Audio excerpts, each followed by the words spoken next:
গুছিয়ে নিচ্ছি। ভেবেছিলাম আগে মেঘে শুকনো হয়ে গেলে আবার একবার নিতে হবে, কিন্তু এই গাড়ি আমি কৈলিয়াকে ফোন করেছিলাম তো। মর্নিং বন্ধুরা, কেমন আছো তোমরা সবাই? আশা করছি তোমরা সকলেই খুব ভালো আছো। আমিও আজকে শরীরের দিক থেকে খুবই ভালো আছি। এখন তো রান্না বান্না করব। সকালবেলা ঘুম থেকে উঠে কারেন্ট নেই। এবার আমার তো ইন্ডাকশানে রান্না, এবার কি হবে বলো দেখি। এবার তনুর জন্য কি করে রান্না করে দিয়ে যাবো, নিজেই বা কি করে নিয়ে যাবো। চিন্তা। ঘুম থেকে উঠেছি, বাসি জামা কাপড়টা ছেড়ে সোয়েটারটা পরেছি, পরে মুখটা জাস্ট ধুয়েছি, ধুতে কারেন্টটা অফ হয়ে গেল। এবারে কি হবে?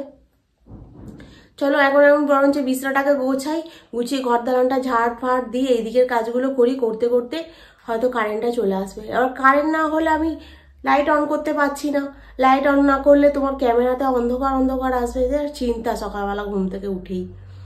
আজকে প্রথম সপ্তাহ ডে, আজকে বেরোবো। আজকে দেখো ঘুম থেকে উঠেই কারেন্টটা অফ হয়ে গেল। কি বলবো তাহলে আর। চলো, কারেন্ট না হলে আমার রান্নাও হবে না আজকে। এটা যেন বড় চিন্তা আমার। সকালবেলা ঘুম থেকে উঠেই যদি এরকম হয় তাহলে কীরকম হয় বলো। এই চিন্তা করেই মাথা যন্ত্রণা ধরে যাবে আজকে আমার সারাটা দিনের জন্যই। আর এই এখন বিছনাটাকে গুছিয়ে নিচ্ছি। ভেবেছিলাম আগে বাসি জামা কাপড়টা যখন ছাড়াই গেছে, আগে যেহেতু ইন্ডাকশানে রান্না হবে, তাহলে আগে ভাতটা বসিয়ে দেবো, দিয়ে তারপরে এদিকের কাজগুলো করতে থাকবো। আজ অনেক দিন পরে সেন্টারে যাব। ভেবেছিলাম একটু তাড়াতাড়ি উঠে পড়েছি, যখন তাড়াতাড়ি কাজবাজ সেরে আজকে তাড়াতাড়ি একটু বেরিয়ে যাব।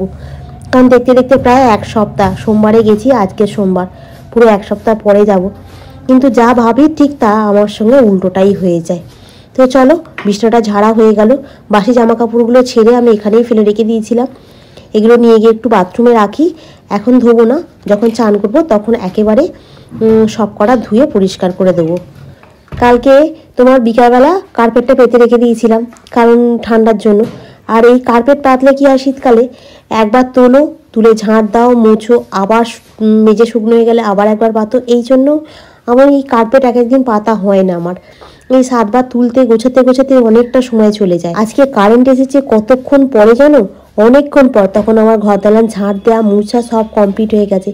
আজকে তো আমি ভেবেইছিলাম মনে হয় রান্নাবান্না যে কিছুই হবে না, কারেন্টটা মনে হয় আজকে আর আসবে না, আমাকে বরঞ্চ বিনা রান্না করেই চলে যাবে। কারণ ফ্রিজে খালি পাউরুটি পড়ে আছে, তনুর জন্য মোটামুটি হয়ে যাবে। আর আমি কি খাবো ভগবান জানে। এই সব ভাবনা চিন্তা করতে করতে ঝাঁট দিচ্ছি। আর আমি ঝাঁট দিচ্ছি যে ফ্ল্যাশ লাইটটা জেলে নিয়েছি, কারণ পুরোটাই অন্ধকার অন্ধকার ব্যাপার, তো ওই জন্য ফ্ল্যাশ লাইটটা জেলে দিয়েছিলাম। আমি আগে থেকে ঠিক করেই রেখে দিয়েছি আজকে রান্নায় কি করব। ডিমের ঝোল ভাত হবে, আর ওই পাউরুটি আছে। তনুকে বলেছি আমি সব জোগাড় করে দেবো, তুই ডিম টোস্টটা বানিয়ে নিবি। কারণ ও বলছে আমি খালি নাকি তেল বেশি দিই। ওই জন্য বললাম তুই তাহলে 1 চামচ তেল দিয়ে কীভাবে ডিম টোস্ট বানাবি। আগে একটা ভিডিওতে মনিকাদি বলছিলে যে তুমি একটা ওয়াশিং মেশিন কিনে নাও। ওয়াশিং মেশিন কেনা হবে না গো এখন। তনুই এই গরম পড়ে যাচ্ছে। আগের বছর গরমকালে খুব কষ্ট পেয়েছি জানো তো। মানে এত গরমে আমাদের এই টেবিল ফ্যানটাতে মোটে হাওয়া চলে না। আর গ্রীষ্মকালে তোমাকে জানলা খুলে রাখতে হবে। জানলা খুলে রাখলে চারদিকে মশার মানে উৎপত্তি হয়। শীতকালে তবুও তুমি একটা ধূপ জ্বেলে দাও, দিয়ে জানলা কাপড় বন্ধ করে গায়ে চাদর চাপাচুপি দিয়ে ঘুম হয়ে যাবে। কিন্তু গ্রীষ্মকালে তুমি না গায়ে চাপাচুপি দিতে পারবে না, গরমের জন্য জানলা খুলে রাখতে হবে, হাওয়া আসবে না। এই নিয়ে সেই যেন এমন হয় না, সে তুমি মানে ছটপট করে মরতে হয়।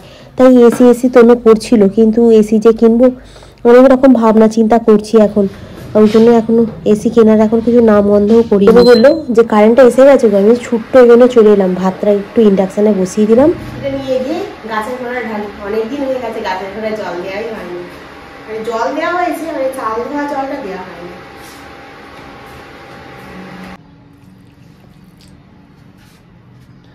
ফুলটাতে পোকা এসে গেল, যার জন্য গাছটা কিরকম একটা হয়ে গেল। আর পোকার ওষুধ নিয়ে আসলাম না, পুরো ফুলগুলো পুরো একদম শুকনো হয়ে গেল। তার সঙ্গে এই চন্দ্রমল্লিকা ফুলটা কি হলো কি জানি, শীত ফুরিয়ে যাচ্ছে বলে এইবারে আমার এই লিলি ফুল গাছে ফুরিয়ে আসছে।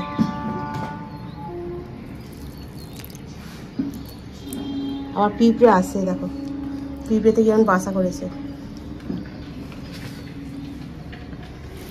এবারে এই ফুল গাছটাতেও ফুল ফুটবে, বেল ফুলের গাছটাতে, জবা ফুলের গাছটাতেও ফুল ফুটবে। এটা দিয়ে দিবা, এটা ভালোই ঠান্ডা আছে।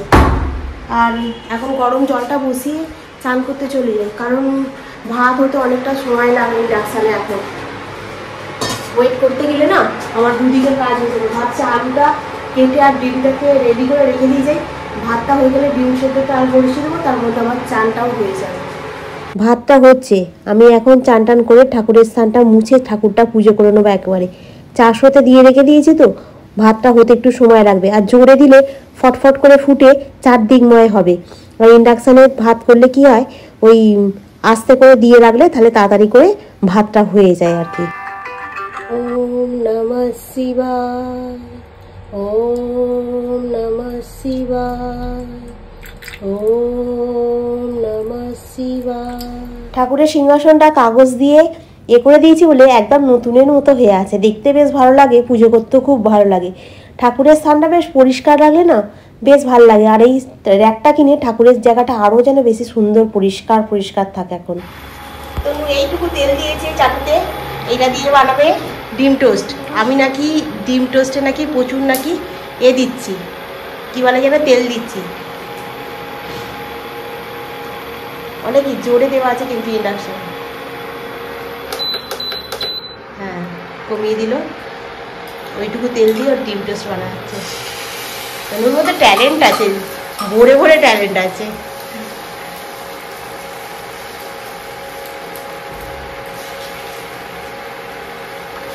ঠিক আছে, আর তো তেল লাগবে না। আজকে তনুর জন্য একটা ডিম বলছি, টমেটো সেদ্ধ করে রেখে দিয়ে গেছি। আর হয়েছে তোমার ডিমের ঝোল আর ভাত। তনুর জন্য একটা ডিম রেখে দিয়েছি, আমারটা নিয়ে নিয়েছি। হলো, বন্ধ করবি না, আমি চা বসাবো। হ্যাঁ ঠিক আছে। তনুর ডিম টোস্ট হয়ে যেতে আমি বলেছিলাম যে চায়ের জল রেডি করা আছে, তুই চাটুটা নাবিয়ে চাটা বসিয়ে দিবি। দিতে চাটা ফুটতে থাকবে, ততক্ষণে আমি চুলটা আঁচড়ে নিতে পারবো। মানে মুখে একটু ক্রিম মাখতে গেছিলাম, তার মধ্যে বসিয়ে দিয়েছিল। চাটা দেখলাম ভালোভাবে ফুটে গেছে, চাটা এখন ছেঁকে নিচ্ছি। ইন্ডাকশানটা বন্ধ করে দিচ্ছি। কিছু বাসন আছে মানে বেসিনে, বাসনগুলো মাজতে হবে। দিয়ে তারপর আমি বেরোবো, মানে ইন্ডাকশানটা মুছবো, কিছু বাসন আছে মাজবো। আর চাটা হয়ে গেছে। কালকে রাতেরবেলা 2টো রুটি রেখে দিয়েছিলাম, ওটাই আজকে আমি সকালবেলা টিফিনে খেয়ে বেরোবো। চা দিয়ে রুটি খেতে আমার খুব ভালো লাগে, বেশ চায়ে ডুবিয়ে ডুবিয়ে। বাসি রুটি হোক আর টাটকা রুটি হোক, যাই হোক ভালো লাগে খুব খেতে। সব কাজ গুছিয়ে করে নিয়েছি, টিফিনও খাওয়া হয়ে গেছে। এবার আমি ভাত আর ডিমের ঝোলটা ব্যাগে করে নিয়ে যাব। আর ডিমের ঝোলটা যে নিয়েছি কন্টেনারটা ফাটা ছিল, আমি দেখিনি, ওটার মধ্যে ঢেলে নিয়েছি। এখন ব্যাগে ঢোকাতে গিয়ে দেখি পড়ছে টপ টপ করে। আবার একটা প্লাস্টিকের ডিপেতে করে নিয়ে ওটাকে ঢাললাম, ঢেলে আবার ব্যাগে করে গুছিয়ে নিয়ে আবার বেরোতে হলো। এয়ারটাইট কন্টেনার না হলেও না ঝোল টপ টপ করে পরে ডাল ঝোল নিয়ে গেলে। রাধে রাধে বন্ধুরা, গুড ইভিনিং। সন্ধ্যাবেলা বাড়িতে এলাম, এসে আজকে ভিডিওটা স্টার্ট করতে অনেকটা লেট হয়ে গেছে, কারণ বাড়িতে আজকে আসতে অনেকটা লেট হয়ে গেছে। তার উপরে হয়ে গিয়েছে আমার হাত কপালের যন্ত্রণা, একেবারে ভালো লাগছে না। এসে ওই জন্য তোমরা একটুখানি কফি করে দিয়েছিল, খেলাম, খেয়ে একটু বসেছিলাম। আজকে বুড়ুদের গ্যাস দিতে আসারও কথা ছিল, কি জানি আসবে কিনা। এখন তো 8:30 বেজে গেছে। 8:30 এখন কটা বাজে? 9টা বাজে। 8:30 ভুল বলছি, 9টা বাজে এখন। ওই জন্য আমি আর লেট করিনি, আমি এসে আগে একটু বেগুন ভাজা বসিয়ে দিলাম। আটা মাখা আছে, রুটি হবে। আলু এখানে কেটে নিয়েছি, আলুটা একটু ভাজবো। আলু ভাজা আর বেগুন ভাজা হবে, আর রুটি হবে, আর কিছু হবে না। আর বুড়ুরা যদি গ্যাস দিতে আসে তো খুব ভালো হবে, আর যদি না আসে একান্ত আর কিছু করার নেই, কারণ 8:30 অলরেডি বাজে। বাসন আছে বেশি নেই, বাসনগুলো এখনো মাজবো। তো চলো কাজগুলো করে নি। আজকে সকালবেলায় যা কাণ্ড হলো, গ্যাস কারেন্ট অফ হয়ে গেলে, এই কারেন্ট অফ হয়ে গেলে রান্না খাওয়া মাথার উপরে উঠে যায়, জানো তো। কি করা যাবে, কিছু করার নেই তো। বেগুনটা ভাজা হয়ে গেছে। আর মাম বলছিল আমরা খুব কম তেলে খাই, বলছে আর কম তেলে খেয়েও না দেখি, তোমরা এমনি অনেক কম তেলে খাও। হ্যাঁ, কম তেলে বলতে কি খুব কম তেলে খাওয়া হয় না, মোটামুটি তেল দেওয়া হয়। তবু বাবা বেশি তেল দিলে খুব রাগ করে, বলে বেশি তেল দেবে না খাবারে, বেশি তেল দিলে খারাপ। ওই জন্য আমরা এমনিতে তো তেল মোটামুটি দিই, খুব একটা যে কম তেল দিই সেরকম নয়। তোমরা মনে হয় আরেকটু বেশি বেশি তেল দিয়ে খাও, আমি সেটা বুঝতেই পারছি। আগে আমি ওরকম করতাম, একটু বেশি বেশি তেল দিয়েই খেতাম, জানো তো। একটু কেন, অনেকটাই বেশি তেল দিয়ে খেতাম। এখন গ্যাস অম্বল হয়ে যেত না, সেই জন্য খাই না। আর এবারে ওই এটা তৈরি করেছি, করতে দেখি গ্যাস অম্বলটা অনেকটাই কম আছে এখন, 2 দিন ধরে দেখছি। তো এখন এই যে আলু কেটে নিয়েছি, আলুটা ভাজবো, কড়াইতে তেল দিয়ে দিয়েছি। ব্যাস।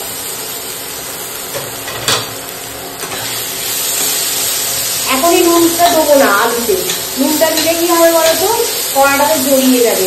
একটুখানি চাপা দিয়ে রাখি, দেওয়ার পর এতে একটুখানি নুন একটুখানি হলুদ দিয়ে দেবো, ঠিক আছে? তো চলো এখন দাঁড়িয়ে দাঁড়িয়ে বাসনগুলো মেজে নিই। ওখানে খবরটা চালিয়েছি, খবরটা শুনতে কাজ করছি। আর 9টারও বাজে এখনই, তারপরে তোমার খেতে খেতে 9:30 10টা বেজে যাবে। ভিডিও এডিট করে শুধু অনেকটা রাত্রি হয়ে যাবে আজকে। আবার রান্নাটা হয়ে গেল, এটা নিয়ে গিয়ে এখন টেবিলে রাখি। বুলুরা আসছে গ্যাস দিতে, গ্যাসের সিলিন্ডারটা বার করে রেখে দিই বাইরেটাতে। আর বেসিন এখনো বাকি আছে। এই রে ঘুরে পড়ে যাচ্ছিল হাত থেকে ঠকাস করে, আমার হাত থেকে খালি ঠকাস করে পড়ে যাচ্ছে। দেখ ওইখানে পড়ে যাচ্ছিল, এইখানে আবার পুরোতে আবার ঢাস করে ধাক্কা খেলাম। চলো গ্যাসটাকে বার করে নিই, বার করে এইখানটাতে রেখে দিই। ওরা এলে গ্যাসটা লাগাতে ওদের সুবিধা হবে। সেই গ্যাসটা নিয়ে আসে সেই চাপাতলার ওখান থেকে, বাইকে করে নিয়ে আসে। তো পিছন দিকে বসি, আমার খুব ভয় লাগে জানো তো। আমি ওদেরকে বলছিলাম যে এখানে একটা গ্যাসের জন্য বুক করে দিই, বরঞ্চ এখান থেকে দিয়ে যাবে, সুবিধা হবে। বলছে এখন তোকে নিতে গেলে 5,000 টাকা জমা দিতে হবে, প্লাস তোকে ওভেনটাও নিতে হবে শুধু শুধু। হ্যাঁ নিতে হবে, কিন্তু এই গাড়ি করে দিয়ে যায় তো, আবার এই রাত্রিবেলা যায়, আমার খুব টেনশনে থাকে আমি। ওই জন্যই আমার কি মনে হচ্ছিলো যেন একটা গ্যাস নিয়ে নেওয়ার জন্য। গ্যাসটা এখানে থাকে তো, দেয়াল থেকে কি বলতো ঝরে ঝরে পড়ে তো বালি সিমেন্টগুলো, যার জন্য এখানটা আর একবার আমি পরিষ্কার করে ঝাড় দিয়ে নিচ্ছি, কারণ এখানে গ্যাসটা রাখবে আবার। আর এই গ্যাসের এই নিচে চাকাটাও দেখছিলাম বেশ ভালো ঝুল মতো পড়ে আছে, ওখানটাও একটু পরিষ্কার করে নিলাম।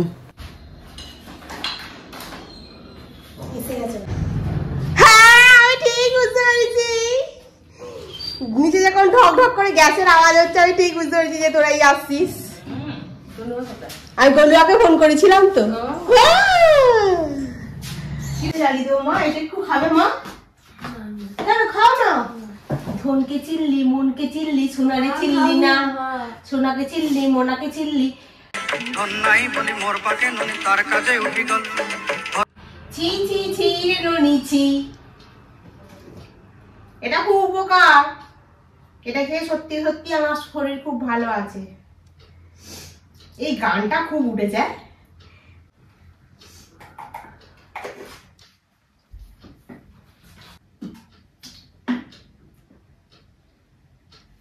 চলো এবার গিয়ে চাবিটা দেবো, রান্নাঘরে লাইটটা অফ করবো, করে তারপর ভিডিও এডিট করতে বসবো। এখন ঘড়ির কাটা 10:30 ঘরে, শুতে শুতে 12টা।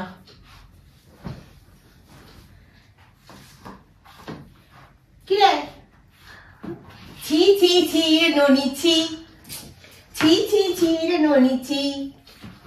তনুর গানটা একদম পছন্দ নয়। বাসন বাসন সব মেজে ধুয়ে পরিষ্কার করে নিয়েছি, এবার লাইট অফ করে দেবো। আজকে গ্যাসটা দিয়ে গেছে, কালকে অতটা টেনশন নেই। কালকে তনুর পরীক্ষা আছে, কালকে সকালবেলা যেতে হবে তনুকে নিয়ে ছেড়ে দিতে সেন্টারে, আবার ওখান থেকে বেরিয়ে যাবো অফিস, অনেক কাজ আছে। তো চলো এখন আমি এই ঘরে যাই। ফোনটা কোথায় গেল?